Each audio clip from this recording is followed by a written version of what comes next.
March 2026 ಮಾಸ ಭವಿಷ್ಯ ಕನ್ಯಾ ರಾಶಿ.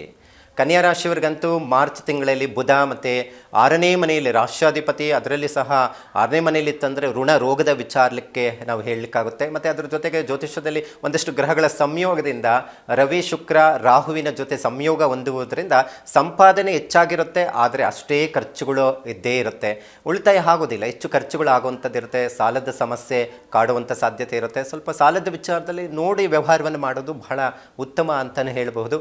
ಯಾವುದೇ ಹಣದ ವ್ಯವಹಾರ ಆಗಬಹುದು ಅಥವಾ ಹೂಡಿಕೆ ವಿಚಾರಕ್ಕೆ ಸಂಬಂಧಪಟ್ಟಂಥದ್ರಲ್ಲಿ ಸ್ವಲ್ಪ ನೋಡಿ ವ್ಯವಹಾರವನ್ನು ಮಾಡ್ಕೊಳ್ಬೇಕಾಗುತ್ತೆ. ಈಗಾಗಲೇ ಆನ್ಲೈನಲ್ಲಿ ಇನ್ವೆಸ್ಟ್ಮೆಂಟ್ ಮಾಡಿ ಏನೋ ದುಡ್ಡು ಕಳ್ಕೊಂಡಿರುವಂಥದ್ದು ಇಂಥವೆಲ್ಲ ನಾವು ನೋಡ್ತೀವಿ. ಯಾಕಂದರೆ 6ನೇ ಮನೆಯಲ್ಲಿ ರಾಷ್ಟ್ರಾಧಿಪತಿ ಮಾಸದಲ್ಲಿ ಇದ್ದಾನೆ ಅಂತ ಹೇಳಿದ್ರೆ ಋಣದ ವಿಚಾರದಲ್ಲಿ ಹೇಳುತ್ತೆ, ಆರೋಗ್ಯದ ಮೇಲೆ ಪರಿಣಾಮ ಬೀಳುವಂಥ ಸಾಧ್ಯತೆ ಇರುತ್ತೆ. ಹಾಗಾಗಿ ಕನ್ಯಾ ರಾಶಿಯವರು ಆರೋಗ್ಯದ ವಿಚಾರದಲ್ಲಿ ಈ ತಿಂಗಳಲ್ಲಿ ಸಂಪೂರ್ಣವಾಗಿ ಸ್ವಲ್ಪ ಜಾಗೃತೆ ವಹಿಸಬೇಕಾಗುತ್ತೆ.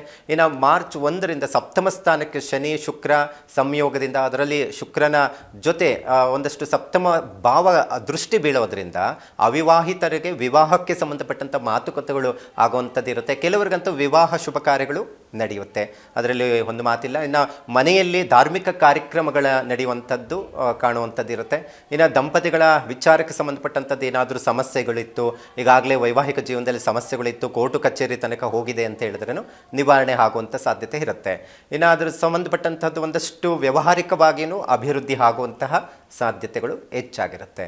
ಇನ್ನು ಏನು ಪರಿಹಾರಗಳನ್ನು ಮಾಡ್ಕೋಬಹುದು ಅಂತ ನಾವು ನೋಡೋಕ್ಕೋದ್ರೆ, ಸಾಧ್ಯವಾದಷ್ಟು ಮಂಗಳವಾರ ಆಗಬಹುದು ಅಥವಾ ಸ್ವಾತಿ ನಕ್ಷತ್ರದಂದು ಲಕ್ಷ್ಮೀ ನರಸಿಂಹಸ್ವಾಮಿ ದೇವಸ್ಥಾನಕ್ಕೆ ಹೋಗಿ ತುಳಸಿ ಅರ್ಚನೆ ಮಾಡುವಂಥದ್ದು ಮಾಡಿದ್ರೇನೋ ಒಂದಷ್ಟು ಸಮಸ್ಯೆಗಳೇನಾದರೂ ಬಂತು ಅಂದ್ರೇನೋ ನಿವಾರಣೆ ಆಗಲಿಕ್ಕೆ ಸಾಧ್ಯ ಆಗುತ್ತೆ.